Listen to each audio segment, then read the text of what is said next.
I received in the mail one of those by now old-fashioned video CD entitled Prescription for Violence. Of course, being in the profession I am, I expect all sorts of educational materials to come my way. I'm a practicing psychiatrist for the last 35 years. By now, I feel confident enough to say that I am in the 10th percentile of people on the planet who understand the phenomenon of psychiatric illness. Right from the beginning, though, this looked like an expensive, well-polished production. Aerial shots, rapid changes of camera angle, chirons, all the works. It took seconds for me to realize that this cannot be an educational material, which are notoriously boring for non-professionals, stripped of any entertaining bells and whistles of a TV production. Another few minutes and I got worried. This so-called documentary has been edited out with the loving care a magician gives to the hand you are not supposed to watch. It had pseudoscience written all over it, at least for those of us who know how pseudoscience operates. Thank you, Dr. Novella, for schooling me in the art of scientific skepticism. This production is so unbelievably compelling that if it ever catches the attention of the wider public, I can easily imagine the flood of vitriolic questions I am going to be assaulted with by patients. Prescription for Violence is a production of the Citizen Commission of Human Rights. This commission was co-founded in 1969 by the Church of Scientology. It premiered on the Scientology Network. And Scientology has regarded psychiatry since the days of its founder not as a flawed medical specialty to be reformed, but as a literal galactic evil to be exterminated. So what we have here is an organization whose actual scripture calls for the abolition of psychiatry, releasing a 2-hour film whose conclusion is that psychiatry should be abolished, and presenting this as fearless, independent journalism. This is not a documentary. That is a religious sketch that hired a colorist. It is a man handing you pamphlet for his church while insisting he's only asking questions. I want to be fair to it. Over the next half hour, I'm going to concede things to this film, real things with citations, because a demolition is only worth watching if the wrecking ball swings at a building that's actually standing. So let's see how much is load-bearing and how much is window dressing. Let's begin where any honest inquiry begins. Who is talking and what are they paid to conclude before the camera rolled? The film stars 3 physicians, and I'll be fair, despite fairness being the missing ingredient of this documentary. Dr. David Healy is a genuine psychopharmacologist. Real books, 150 peer-reviewed papers, the works. Dr. Joanna Moncrief is a real professor of psychiatry at University College London. These are not cranks with mail-order diplomas. Fine so far. But credentialed and disinterested are different words, and the film is banking on you not noticing. Each of these figures has built an entire career as a critic of psychiatric medication. That is the brand. Presenting them as a cross-section of medical opinion is like convening 3 lifelong vegans as your impartial panel on the beef industry and calling the verdict a consensus. The vegans may even be right about a thing or two, but only a fool mistakes the panel for a jury, and only a con artist decides who is on the panel and calls it representative. Then there is Dr. Peter Breggin, captioned magnificently as psychiatrist. That's like calling a tobacco company attorney as health expert. By his own congressional testimony, Breggin served as the scientific expert in over 100 combined lawsuits against a single drug maker. He is not a bystander who wandered into this debate. He is its founding promoter. Labeling him psychiatrist isn't context. It's a disguise with the eye holes cut a little too wide. So before one scientific claim is on the table, the film has already done the single thing a documentary is forbidden to do. It selected the subjects after the conclusion was already decided. And now the central move, and it's a card trick you've seen at a child's birthday party. The film announces that psychiatric drugs are the common denominator in mass violence. The clue: everyone else is too corrupt or too cowardly to follow. This is the base rate fallacy, and it's wearing a name tag. Watch the sleight of hand. The film asks, of the shooters, how many were on psychiatric medications? But that is precisely the wrong question. It is the mathematical equivalent of asking a coroner how many crash victims had recently drunk water. To say anything about cause, you need to be the other number. Does being on medication raise your rate of violence compared with being off it? The film never computes that. It can't, because when serious people do compute, the scary story evaporates. Take the largest study of its kind, the Columbia Mass Murderer Database, a Columbia University project that combed roughly 15,000 murders to isolate other 1,300 mass killings across more than a century. Their finding, from actual data rather than actual vibes, severe mental illness, the psychotic kind, the public pictures, was the driver in only about 5% of mass shootings. Lifetime psychotic symptoms showed up in around 11% of perpetrators. And where ordinary psychiatric conditions like depression were present, the researchers' word for their role was, and I quote the sense of it precisely, incidental.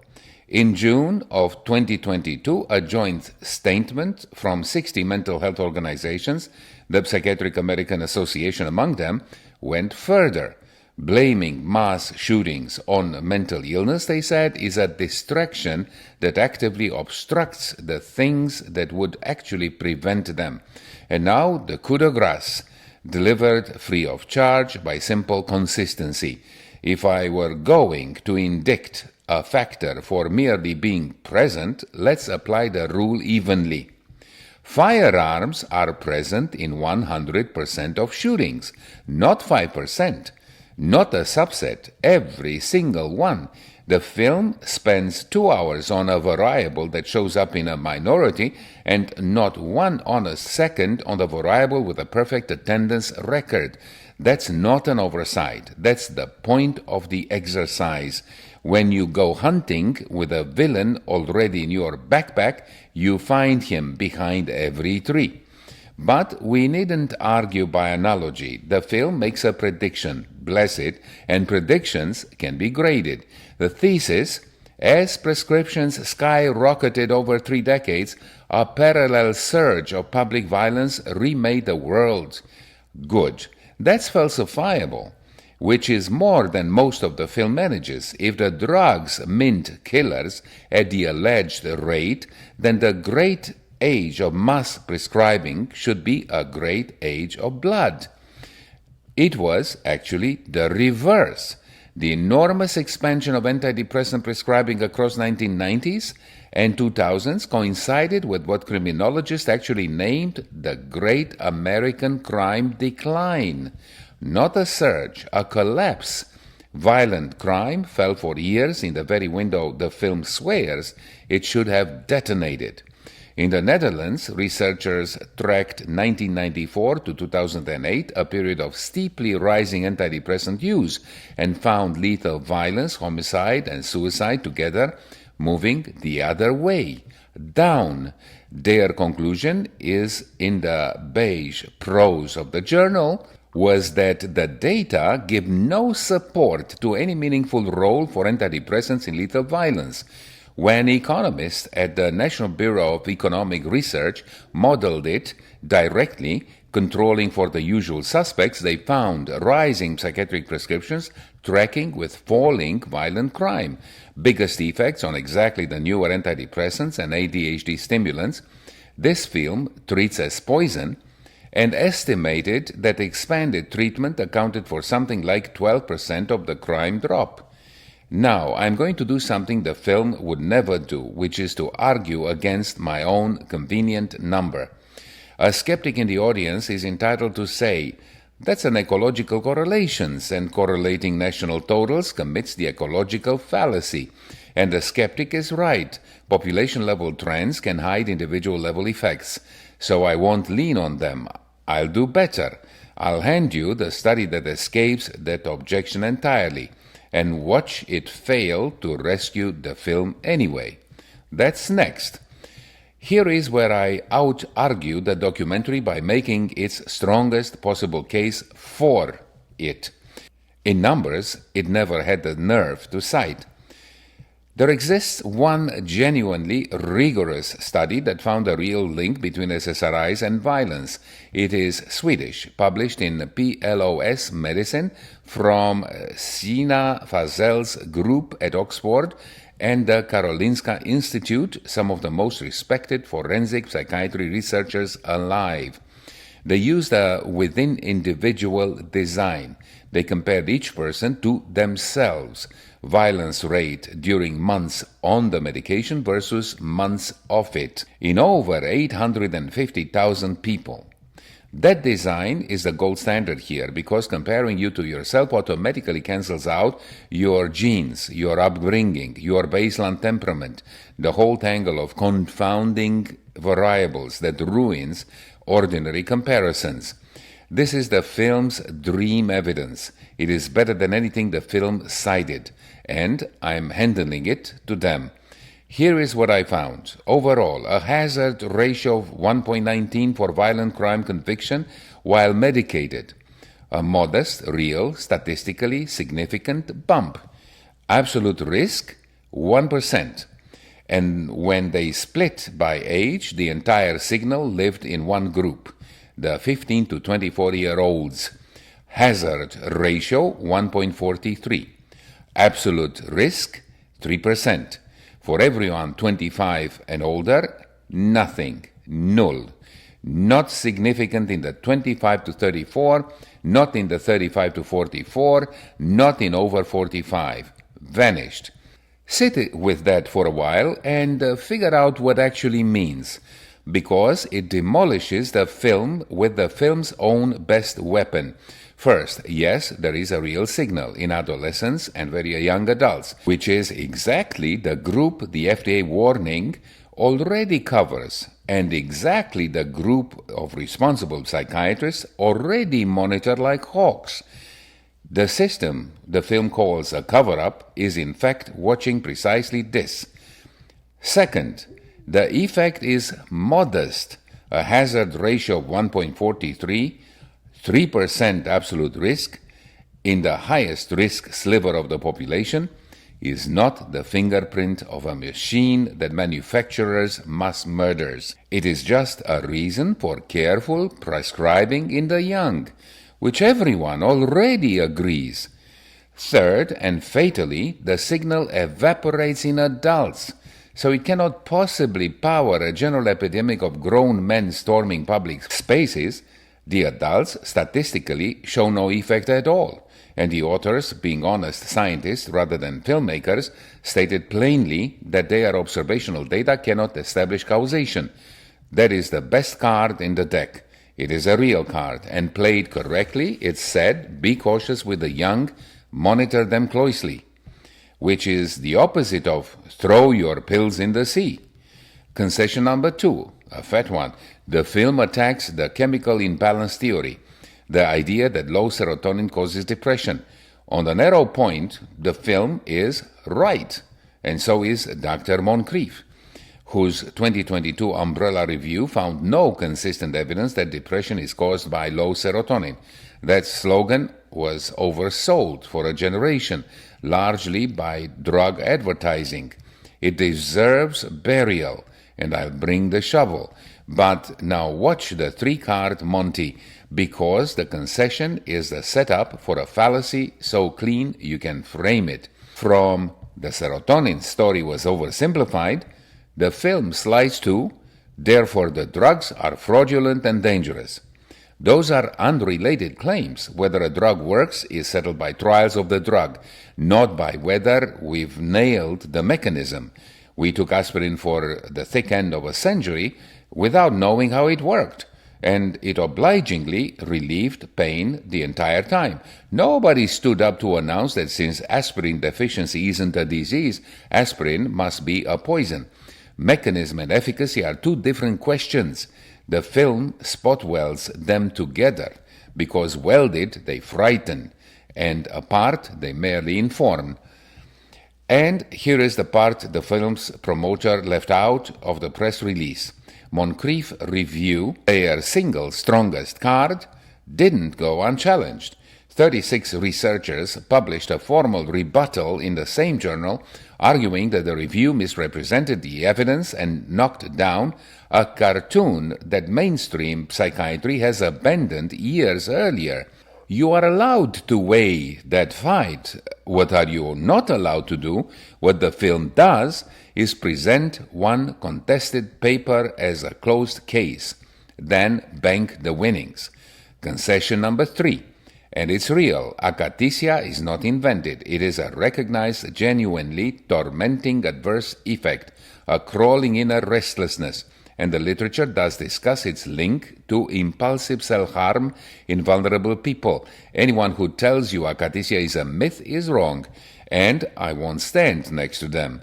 So the raw material is real. Now watch the film build a cathedral on a toothpick. It tells you healthy volunteers were dosed and a significant percentage began exhibiting violent impulses. Let's exhume the actual study. It's almost certainly Healy's own crossover trial from 2000.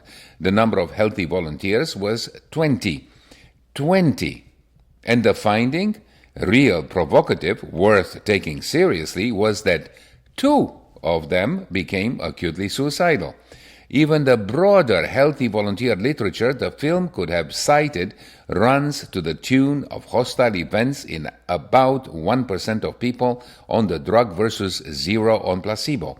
A real signal, a tiny one.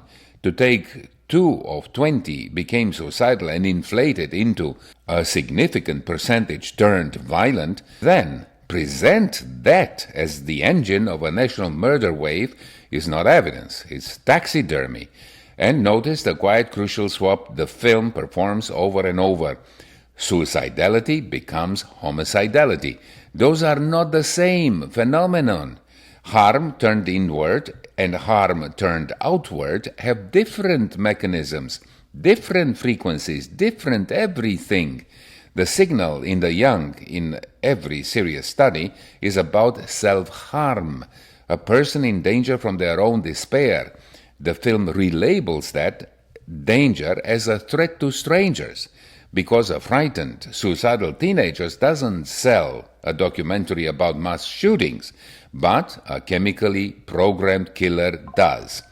Here is a bonus argument the film really should hope you don't think of. If akathisia-driven agitation were the master key to violence, then the drugs that cause akathisia most, the antipsychotics, ought to be the deadliest of all. Yet antipsychotics, which are used in practice to reduce agitation and aggression and psychosis itself, as we saw, drives barely 5% of the mass shootings. The film's own mechanism, applied with a straight face across the whole medicine cabinet, marches briskly to a conclusion it would very much prefer to avoid. Now I'll borrow the film's single best line and turn it around because it's too good to leave it in enemy hands. Dr. Moncrief on screen nails what she calls a perfect closed loop. If the patient improves, credit the drug. If the patient deteriorates, blame the illness. So the drug is never at fault. As a diagnosis of lazy clinical reasoning, that's genuinely sharp. Applause. The trouble is that the film is built out of that exact machine, wired in reverse. Here, everything is the drug's fault. Violent on the medication, the drug. Violent coming off it, withdrawal. Being on it for months, the drug. Just started, then it's the titration phase. Improvement, when it's admitted at all, is waved away. Catastrophe is always chemical. There is no result, none, that this film would ever count as the drug's exoneration, and a theory that survives every possible outcome isn't a strong theory. It's Popper's nightmare, a claim that forbids nothing, predicts nothing, and can therefore be tested by nothing. It has the shape of science and the soul of a horoscope. You can hear the gears turning in the film's vocabulary. Toxicology screen, not mandated. Records meet institutional resistance. Death certificate, omit the drug. Regulators send form letters. The system, we are told, is designed to reject the families. Notice the trick. The absence of evidence has been alchemized into proof of a cover-up. Once you build a claim so that its own lack of support becomes support, you've built something unfalsifiable. And unfalsifiable is the property of Scripture, not medicine, which, given the producer, is at least thematically consistent. The middle act pivots to the Diagnostic and Statistical Manual, and, concession 4, it lands on a glancing blow. The DSM is written by committee. Diagnostic categories have been widened across editions. There is a real, vigorous debate about diagnostic inflation, led, it must be said, by mainstream psychiatrists, not by the church.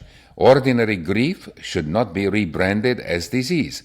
Granted, all of it, but the film can't resist the overreach that gives the game away. No blood test, it intones, so these disorders were merely voted into existence. This is an argument a bright child would abandon right away. There is no blood test for migraine, none for most chronic pain, none for the concussion that ended an athlete's career, none for the plenty of conditions that will fill legitimate neurology wards. We diagnose them by symptoms and course, because that is how a large and respectable chunk of medicine has always worked. No biomarkers, therefore not real, would empty half of the hospital and send the migraine sufferers home with a pat on the head. It isn't an epistemology, it's a bumper sticker. And the leap from the categories loosened to, therefore, it's all a conspiracy, to drug the planet for eternal profit is the same unearned pole vault we keep watching. A real modest problem is inflated into a total indictment, because a total indictment is what the sponsors commissioned. One last specific, because it's a clean, checkable falsehood, and clean falsehoods should be named in daylight. The film keeps gesturing at official warnings for homicidal ideation, implying regulators have quietly conceded that these pills breed killers. So let's read the box. The FDA black box warning issued in 2004, and yes, this very organization campaigned for it, rests on a pooled analysis of 2,000 pediatric trials over 4,000 young patients. The finding? Suicidality in about 4% of the antidepressants versus about 2% on placebo, a doubling of a small number with, and this matters, 0 completed suicides across the trials. The follow-up adult analysis found the risk concentrated in the under 25, neutral in the middle age, and actually protective, reduced suicidality in the elderly. That is a real, specific, age-shaped signal about self-harm, and taking it seriously is the responsible thing. But it is a warning about suicide, not a warning that these drugs make people murder strangers. When a prominent official recently claimed antidepressants carry black box warnings for homicidal ideation, independent fact-checkers pulled the actual labels and found the claim false. The film runs on exactly this fog, sliding suicide risk in the young towards homicide risk for everyone, and praise you want to do the 10 seconds of reading that dissolves it. Let's total the receipts. The chemical imbalance slogan was oversold, true, and abandoned by serious psychiatry years ago. Akathisia is real and awful. True. Withdrawal effects are real and were under-recognized. True. And note exquisitely that the film's own closing disclaimer begs you not to stop your medication abruptly, which quickly torpedoes 2 hours of insinuation. The drug industry has buried unflattering data. True. And worth relentless scrutiny. Grant every honest point. Now look at what's left of the actual thesis that psychiatric drugs are the hidden engine of mass violence. Nothing is left. It's contradicted by the crime trends, contradicted by the international data, and even the best individual level study, the within-person Swedish work that I gift-wrapped for them, finds only a modest effect confined to young, gone by adulthood, and explicitly non-causal. Meanwhile, the largest database of actual mass killers finds severe mental illness driving about 1 in 20 and usually incidental at best. The thesis stands on anonymous testimony, a 20-person pilot stretched to snapping, a category swap between suicide and homicide, and a conspiracy frame engineered so that no fact could ever puncture it. And this has a cost, which is why it's not merely sloppy but cruel. The real scandal in mental health isn't that too many suffering people get help. It's the fact that far too few do. Clinics shutter, beds vanish, stigma keeps the desperate silent. Into that emergency walks a film, financed by an organization theologically pledged to psychiatry's destruction, murmuring to frightened parents and struggling patients that the tablet in the cabinet is a loaded gun. Some will believe it.